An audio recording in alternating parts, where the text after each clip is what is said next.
while. It's been a minute. I haven't been coming to post here or even come live here. It's been a minute and I'm glad to be back. I am back. I am back. I am back for good. I'm back. Before the week runs up, you start seeing my videos once again. Okay, I'm back. I'm fully back. So yes, who am I? Who is this lady right in front of you? Please, if you watch the replay, do let me know where you're watching the replay from.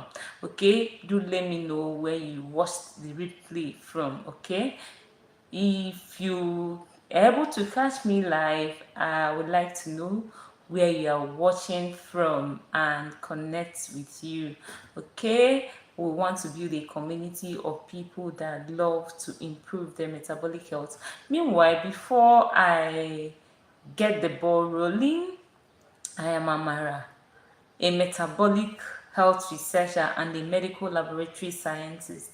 Yes, for over 4 years, I've taught metabolic biochemistry to tertiary students and also done research on metabolic health. So all I do on this channel is leverage the knowledge I garnered doing this research and lecturing students on metabolic biochemistry, and I try to condense it in forms that will help us optimize our metabolic health. So whether you just want to stay healthy or you want to improve or remit or relieve your PCOS symptoms. For women living with PCOS is more of a metabolic health issue than a hormonal issue.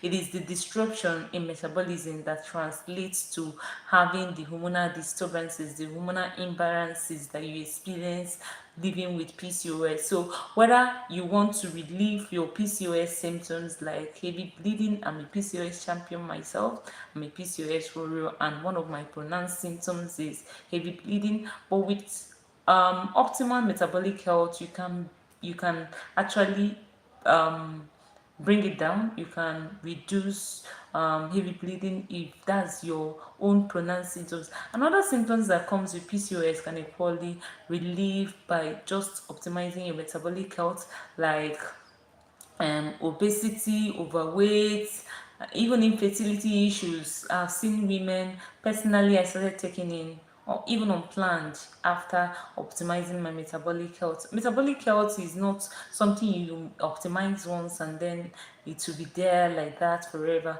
It's something you keep so long as you eat food.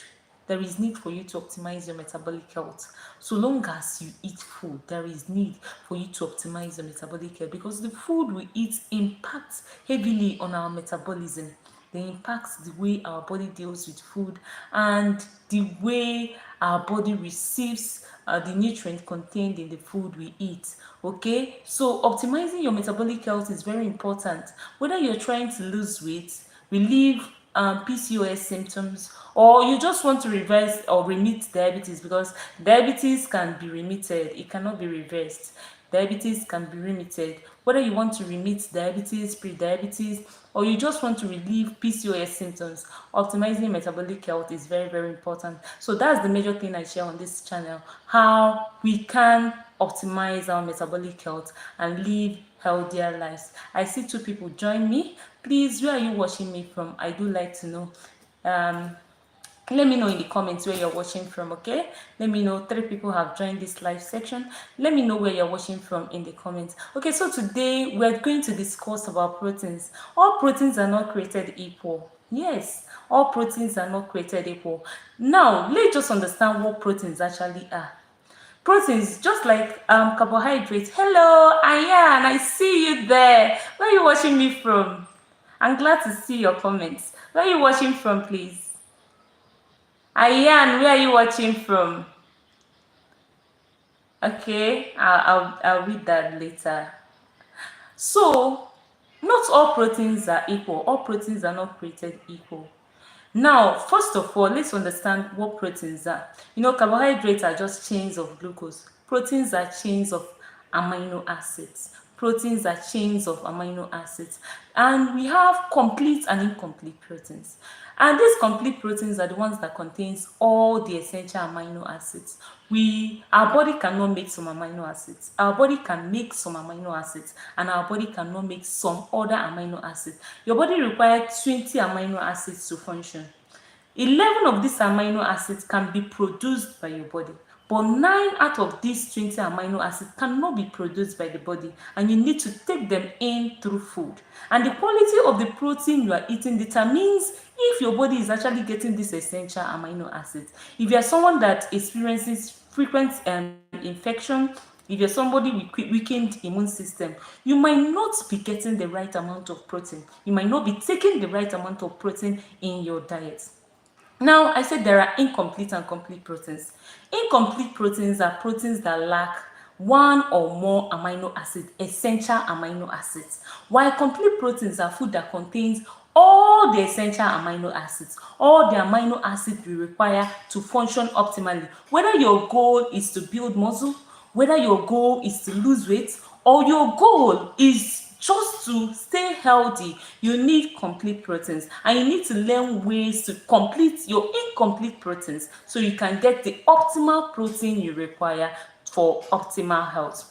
Now, the number one protein, okay, let me just say this. Complete proteins are gotten majorly from animal source, while incomplete proteins are gotten from plant source. I hope you people can hear me. I hope those that joined in can hear me.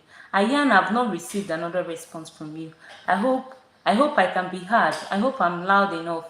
I hope I'm audible enough. So now, incomplete proteins are majorly plant-based food, while complete proteins are majorly animal-based food. Now, the animal-based food that contains the highest amount of protein are number one is chicken breast. Chicken breast contains up to 31 grams of protein per 3.5 ounce serving. So chicken breast is a very rich source of protein. Another rich source of protein is eggs. If you eat like 4 eggs in a day, you've taken you've taken the dietary requirements, because you have your daily dietary requirements, recommended daily dietary requirements for protein. So if you take like 4 eggs, you've met that daily dietary requirement, because you need like 1.2 to 2 grams per kg body weight. So if you're somebody weighing about 60 kilogram, you will need like 60 what's BTS? I didn't get that. What's BTS? You said you like BTS. What's BTS? Please let me know what you mean by BTS. Ayan. And I've asked you where you're watching me from. You didn't say. Where are you watching from, Ayan? I would love to know where you're watching this video from. Okay, so where did I stop? I cannot remember where I stopped.